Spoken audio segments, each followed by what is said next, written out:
hate-filled fascists. No to these anti-immigrant groups. We are saying we are united. We're gonna beat back the racist attack. We're gonna beat back the racist attack. We're gonna beat back the racist attack. We're gonna beat back. Fascists go home! Fascists go home! Fascists go home! Fascists go home! Fascists go home! Fascists go home! Fascists go home! Fascists go home! Fascists go home! It's the government who basically is deliberately trying to create this division between us. And I refuse to hate immigrants or hate temporary foreign workers because of a government policy. Hello guys, I hope you're doing super great wherever you are watching us from, and welcome to today's episode. We'll be discussing about the Canada protest, the so-called the Canada First Rally protest that actually happened on 13 September. And what is evident in this protest is the two main groups, the rightists and the leftists. And I would say that the rightists are the anti-immigrants and the leftists are pro-immigrants, and both have their strong stand. They have their strong grievances, and that is the difficult conversation that we'll be having. So welcome you to give your opinion in the comment section, and of course if you're watching us for the first time, please don't forget to subscribe. Let's dive in and watch the video of the protest. Then of course I'll come back with super commentary, super insight about the impact of this protest, and look and analyze both sides of the story and try to come up with the possible solution. So let's dive in and watch the videos. Take back Canada! We did! Freedom! Let's go, let's go. Freedom! Let's go. Take back Canada! All right, Harrison Faulkner here at Christie Pitts Park for the Canada First rally. As you can see, this group of protesters, a peaceful group of Canadian protesters opposing mass immigration, have been completely surrounded by counter-protesters, calling them fascist. Take a look at this sign behind me. End white supremacy. As you can see here, the police have formed a barrier, and essentially everyone here is enclosed. It's remarkable. So you want to say something about why you're here at this protest? Why am I here? Yes, sir. Because I'm sick and tired of the mass immigration. See, like, I'm okay with immigration. It's this mass immigration where they bring everybody in this shit. Why?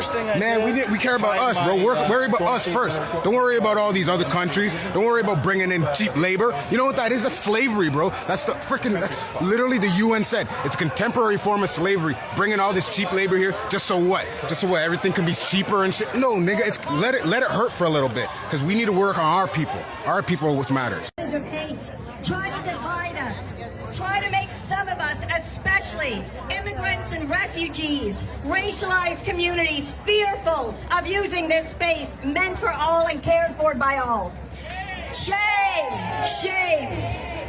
Coming together today with friends, families, neighbors, students, community groups, labor unions, we are saying no to these hate-filled fascists, no to these anti-immigrant groups. We are saying we are united. We will not let you divide us. Not in our park, not in our city, not today, not ever. And we'll show how many of us feel this way. It is incredible. They had about 30 people. Look how strong and beautiful. Look how strong and beautiful we are. One more time. We're going to beat back the racist attack. We're going to beat back the racist attack. We're going to beat back the racist attack. We're going to beat back the racist attack. We're going to beat back the racist attack. We're going to beat back the racist attack. Freedom of religion, and not this woke individuals that are controlling our children and our people. There's too much control going on in this country, and it's got to stop.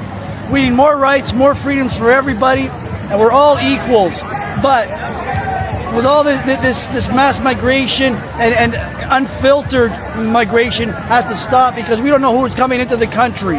The government's got to step up and put Canada first. Fascists go home! Fascists go home! Fascists go home! Fascists go home! Fascists go home! Fascists go home! Fascists go home! Fascists go home! Fascists go home! Fascists go home! Fascists go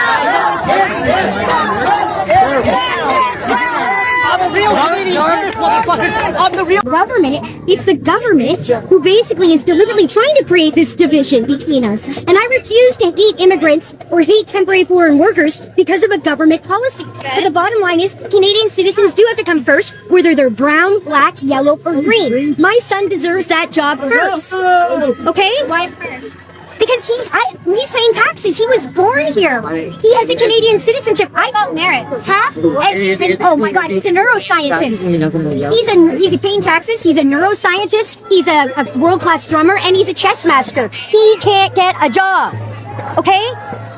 I'm sorry, but there is something wrong with a system like that. It's discussed with our government that is creating policies that divide us. And who's benefiting from it? The corporations are benefiting from it, and the elitist government. We are on the same side, and you don't even know it because you're not. I'm not saying I'm against you or anything like that. I'm just trying to understand. Does that make it a little clearer? Does that make it a little clearer why we would be very angry? And it's not anger at the immigrants. It's anger at our government. But I'm not on that side. I'm not on any side. Okay, that's why you're standing right in the middle on the police side. And I'm trying to talk to everyone. Because the only way we're going to deal with this is proper, rational, civil dialogue. I agree. Okay? This is not civil dialogue. You and I are having civil dialogue. Yes, but do you know how unusual you two are in the crowd that are over there? They are not civil. I was practically crushed because they automatically assume, I don't know why, maybe by what I look like or whatever, that I was somehow this type of person because they're stereotyping.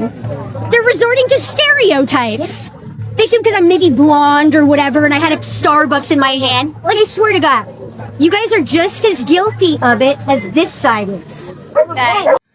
Hello and welcome back. I hope that you have seen those video and you have seen that the anti-immigrants, let me call them the anti-immigrants, though some of them are very specific. It's not that they are against the immigrants, but what they are saying is that let's solve the problem of housing, let's solve the problem of employment with the native Canadian first.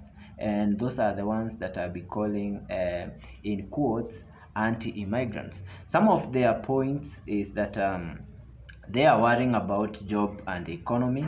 They fear that immigrants take Canadian job or drive down wages. Another thing they are addressing is the housing crisis.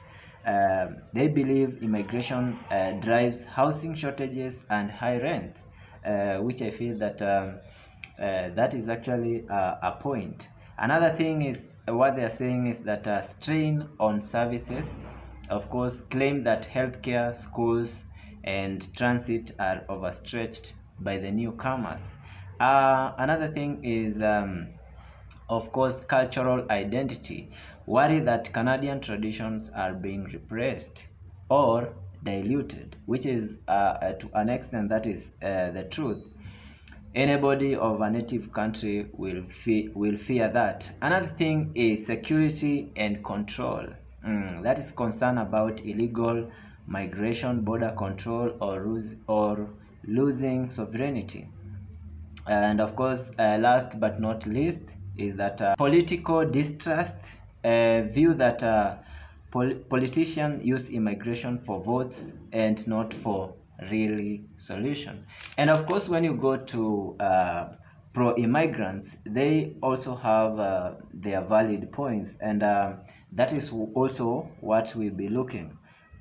The pro-immigrants are saying that labor shortages, immigrants fill essential jobs like doctors, nurses, truckers, and farmers, which are very essential job, that they do facilitate in the economy of Canada. Another thing is economic growth. They are saying that the immigrants help in economic growth. More taxpayers, more entrepreneur, strong economy. And of course, when they argue about cultural strength, immigration enriches Canada's diversity and global identity, which is actually true when you look at in that particular angle. Another thing is that the humanitarian role. Canada is known for welcoming refugees and displaced families. Therefore, Canada is known to the world as playing a humanitarian role, which is actually a very positive in outside Canada or in the whole of the world. And of course, last but not least, pro-immigrants argue about historical pattern.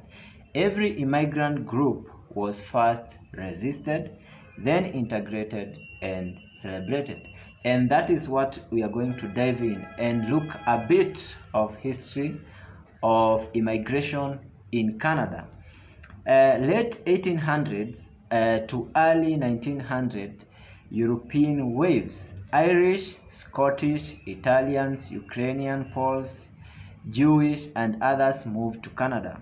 Many faced discrimination, like Irish labeled poor and dirty, Italian called undesirable, but their labor built railroads, farms, and industry. So you can actually see that Canada have that history that at first the immigrants are seen as a disadvantage, but they later come and integrate and facilitate in the growth of Canada.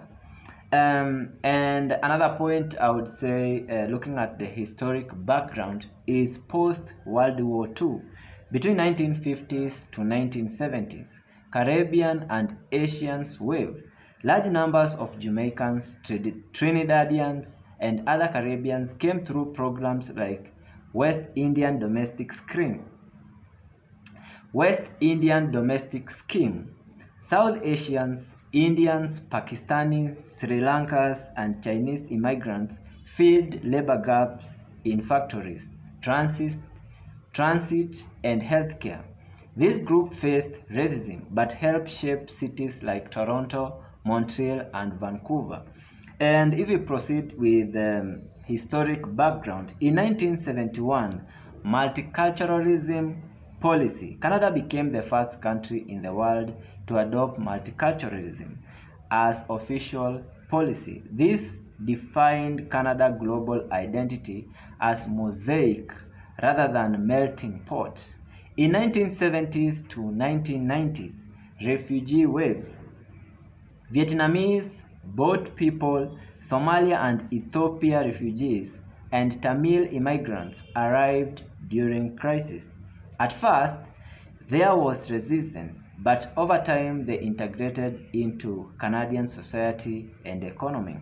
In 2000, present global immigration hub. Most newcomers today come from India, Philippines, Nigeria, China, and Middle East.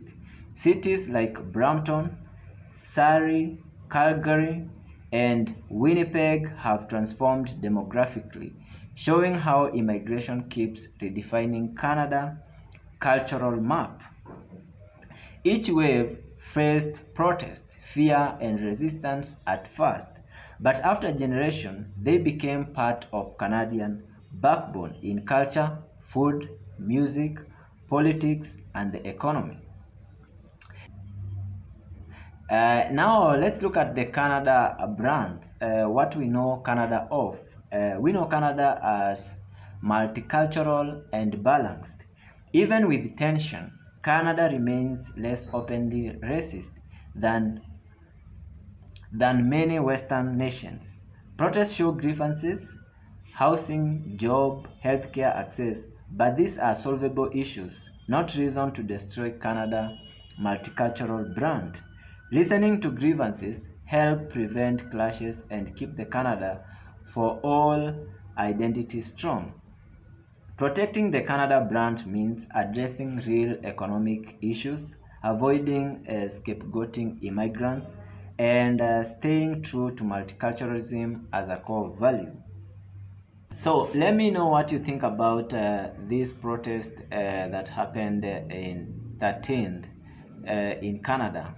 Because to be honest, I feel that both groups have something to address, and you have seen in the video that some of the points are actually super clear, and I'm actually fascinated by this, let's say, rightist who say that they are not really against the immigrants, but what they are saying is that we already have housing problem, we already have employment problem, we already have overwhelmed healthcare facilities, and the Canadians themselves are suffering from shortages of this, and all they're asking is that the government should actually give a clear path on how they are going to cater for the Canadian first, which I don't think that that is something that we can say it is racism or fascism.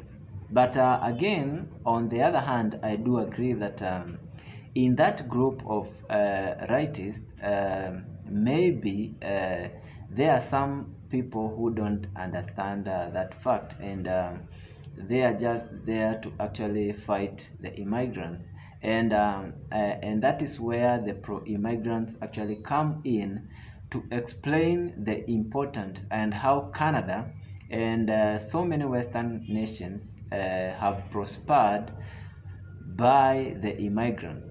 But here am I thinking that if the immigrants are actually regulated, if people from foreign countries are actually regulated with better policies, I think that we can improve a nation. That is my take. But let me know what you think about this episode. Let me know what you think about this commentary, and let me know what you think about the rightists and the leftists in the Canada protest. Until we meet next time, peace, love, and harmony.